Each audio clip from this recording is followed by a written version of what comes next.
сепак стадионот ви е земен под концесија на 30 години. Да. Што планира ПИН да го откупи и да го прави, или да оде по пат на јавно-приватно партнерство? Кога е по пат на јавно-приватно партнерство, тогаш нели треба и владата да биде дел од овој идеен проект. Рековте Даниел Димовски кажа дека може јавно-приватно партнерство или да го откупите.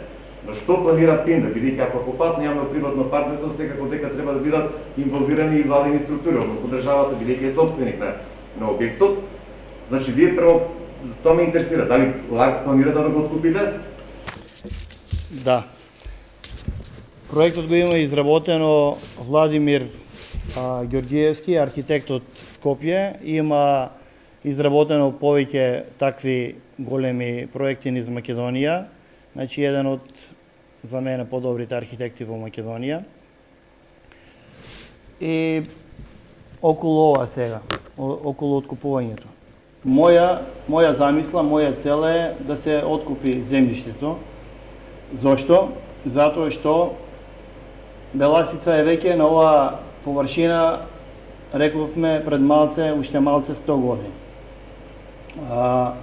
Како фудбалски клуб Беласица, инвестициите кои ги гледате овде се нејни, значи сите инвестиции кои ги има направено, кои ги гледате овде на стадионот, се инвестирани од ФК Беласица или во најмала рака ги има донесено ФК Беласица, пошто има инвестиции од ФФМ, УЕФА и така натаму. Тие не се државни институции, па нели некој да каже ФФМ или УЕФА го изгради, него Беласица е допринесела за да дојде таа инвестиција овде и на некој начин целата инвестиција која имаме на стадионот е направена од ФК Беласица. И сега, пошто нели во воведниот дел јас спомнав во моето водење на ФК Беласица дека имам успеси направено и јас се сметам за успешен и затоа сакам и барам од државата да ми се овозможи ФК Беласица, по примерот, еве, например, како Горан Пандев, да си го откупи земјиштето и да си влезе само во инвестиција и да си направи сам собствен стадион. Овој пример го имаме на многу места на секаде по светот, така да не е ништо ново. Не, сепак е под концесија. Да, околу концесијата, ФК Беласица има концесија до 2037 година.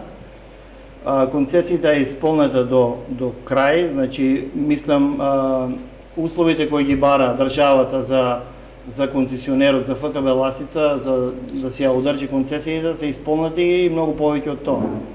И сега, пошто имаме уште 17 години од концесијата, ние сме на пат, на барање, бараме да ни се овозможи да си го откупиме земјиштето и да си продолжиме да изградиме еден велелепен стадион за Струмица, за граѓаните на град Струмица, и ова ќе остане во Струмица. Никој ништо не земал со него, сите кои што нешто направиле во спортот и го оставиле овде, како и досега пред мене кои биле Ванчо Таковски, Благој Статов, сите кои створиле и играчи и инфраструктура за клубот, ова остана.